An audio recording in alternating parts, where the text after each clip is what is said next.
हारिस साहब, मखदूम अली खान साहब लॉयर्स में एक बहुत बड़ा नाम समझे जाते हैं, आपके सीनियर कॉलीग हैं, आपके उस्तादों में से एक है, उन्होंने भी बहुत बड़ा, उन्होंने भी लॉ एंड जस्टिस कमेटी पढ़ा के सुप्रीम कोर्ट के चीफ जस्टिस के बारे में कमाल कर रहे हैं।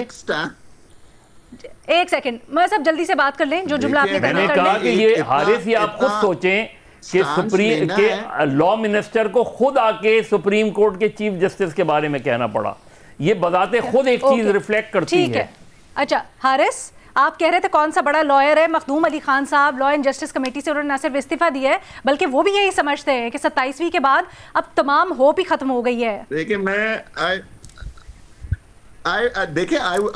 we can agree to disagree on it. I think there is great hope. I'm also a lawyer who's also in the system.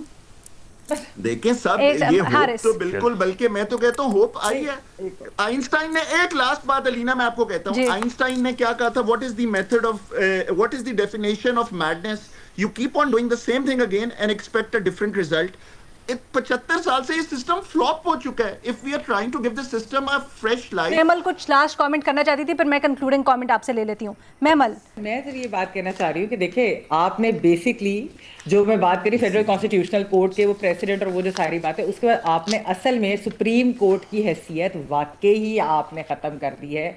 आपने उसको लोअर, आप इस चीज़ से ज़रूर एग्री करें कि जजेस पास्ट में अच्छे नहीं आए, वो इफ्तिखार चौधरी हो, वो साकिब निसार हो, वो बंदयाल हो, ये रिसेंट पास की एग्जाम्पल ले लें, आप उससे पुरानी ले लें, बिल्कुल होगा। हम ख्याल बेंचेस की भी बात है, लेकिन उसकी वजह से आप पूरे के पूरे निज़ाम को, जुडिशल निज़ाम को आप रैप अप करके उसको ख़त्म करके, ये बिल्कुल सही नैरेटिव है। ये बात कहना कि ये क्योंकि एक चीज ने डिलीवर ही नहीं किया, रिफॉर्म्स नहीं लाए, यहाँ पर कोई हारिस साहब इससे इत्तेफाक नहीं करे ना, वो कह रहे हैं कॉन्स्टिट्यूशनल एक्सपर्ट्स, कोई कॉन्स्टिट्यूशनल जजेस जिनको समझ बूझ है उनको आपने नहीं लगाया। बेसिकली आपने ऑब्लाइज भी किया इसके अंदर जो है जजेस को, और आप अपने तरह के ऐसे लोगों को लाना चाह रहे हैं जिनसे आप फैसले वही हो जो एग्जीक्यूटिव के हक में जाएं, कोई चैलेंज ना कर सके। ये चीज हमारी दो लाइनों में इसका जवाब देते। महमल, आपका पॉइंट आ गया।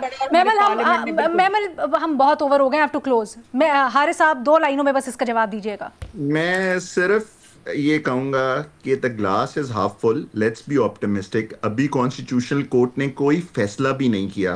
मैडम महमल कह रही हैं कि ये हैंड पिक्ड हैं, ये करेंगे ही एग्जीक्यूटिव के हक में फैसले। मैं ये कह रहा हूं कि let's give them a chance, let's review their performance. जब वो फैसले करेंगे, मुझे एक चीज बता दें जाते जाते, public property, Harris as a lawyer have a criticism on. Harris मुझे एक चीज बता दें, माजरत महमल प्लीज मुझे जाते जाते एक सवाल करने दें। हारिस मुझे एक चीज़ बता दें, जो प्रोसेस इख्तियार किया गया है हुकूमत की जानिब से 26वीं की दफ़ा भी और 27वीं की दफ़ा भी, आप उससे इत्तफाक करते?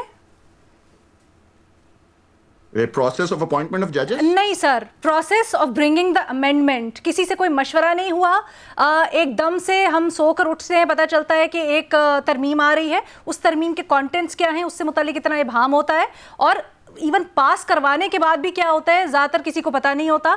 लॉ मिनिस्टर ऑन रिकॉर्ड है, कहते हैं क्या है मुझे भी अभी बाद में पता चलेगा।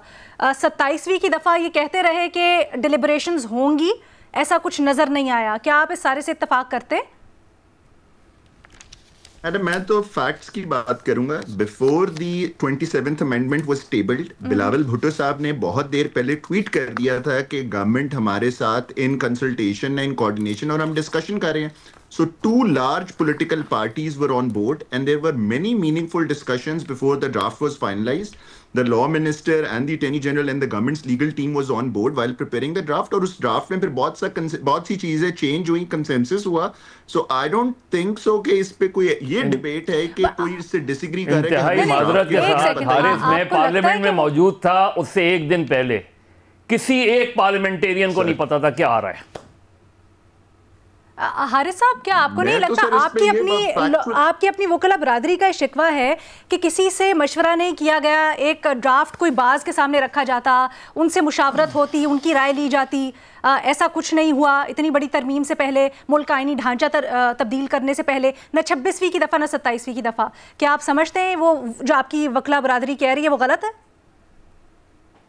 जी as a matter of principle अगर आप मेरे से पूछती हैं कि डिस्कशन ज्यादा होनी चाहिए, जितनी ज्यादा डिस्कशन हो आई वुड एब्सोल्युटली एग्री, लेकिन क्या कानूनी तौर पे इसमें सुकम है? I would say no, because constitution कोई डिस्कशन की बात नहीं करती। कॉन्स्टिट्यूशन कहती है वोट आ गया, that's about it. Unfortunately, this is what our constitution from 1973 is. अगर कोई डिस्कशन या बार काउंसिल कोई मैंडेटरी स्टेक होल्डर होते या कोई ऑपोजिशन या लॉयर्स, तो उनसे भी होनी चाहिए थी, लेकिन that's not a legal requirement. एक मॉरल अथॉरिटी ज्यादा बढ़ जाती है अगर आप और ज्यादा डिस्कशन करते, उस पर कोई भाव नहीं। As a lawyer I would say कि मेरे से भी डिस्कस करना चाहिए था। हाँ।